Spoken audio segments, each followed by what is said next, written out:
গতকাল দুপুর 1টা নাগাদ পানিসাগর থানাধীন পেকুছড়া গ্রামে গাছ কাটতে গিয়ে মর্মান্তিক দুর্ঘটনায় ঘটনাস্থলে মৃত্যু হয় এক শ্রমিকের।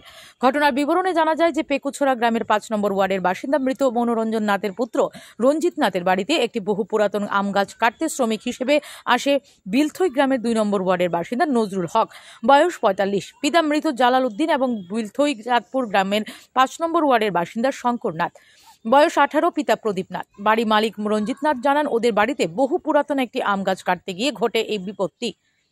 কি নাম আপনার? আব্দুল খালিক। যে মারা গেছে আপনার কি হয়? পাশের বাড়ি খাখা লাগে আর কি। কি নাম ওনার? নজরুল হক।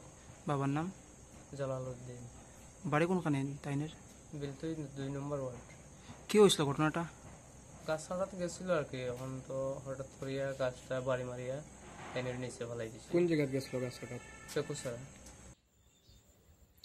গাছ কাটতে গিয়ে শ্রমিকরা ব্যবহার করে পেট্রোল চালিত গাছ কাটার মেশিন। জানা গেছে, পানিসাগর মহকুমা এলাকায় গাছ কাটার শ্রমিক হিসেবে পরিচিত বিলথই এলাকার নজরুল হকের সহযোগী হিসেবে কাজ করত শঙ্কর নাথ। যথারীতি গতকাল গাছ কাটাতে পেকুছড়া এলাকার রঞ্জিত নাথের বাড়িতে আসে দুজন। গাছ কাটাকালীন সময়ে আকস্মিকভাবে ঘটে দুর্ঘটনার কবলে পড়ে নজরুল হক। আম গাছটি বহু পুরাতন হওয়াতে গাছটির অধিকাংশ অংশই ক্ষতের কারণে পেট্রোল চালিত গাছ কাটার মেশিন দিয়ে কাটার সময় আকস্মিকভাবেই বৃহৎ আকার গাছটি হঠাৎ করে হুড়মুড়িয়ে ভেঙে পড়ে। আর বৃহৎ আকার গাছের তলায় চাপা পড়ে ঘটনাস্থলে মর্মান্তিক মৃত্যু ঘটে নজরুলের। ধারণা করা হচ্ছে, পেট্রোল চালিত মেশিন দিয়ে গাছ কাটার নির্ধারিত সময়ের অনেক পূর্বেই গাছটি আকস্মিকভাবে ভেঙে পড়াতে ঘটে এই বিপত্তি। কত নম্বর ওয়ার্ডে জানা আছে?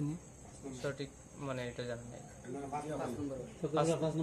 কার বাড়িতে নামটা জানা আছে না? না, তাইনের নামটা জানা নাই, মালিক যে তাইনের নামটা জানা নাই।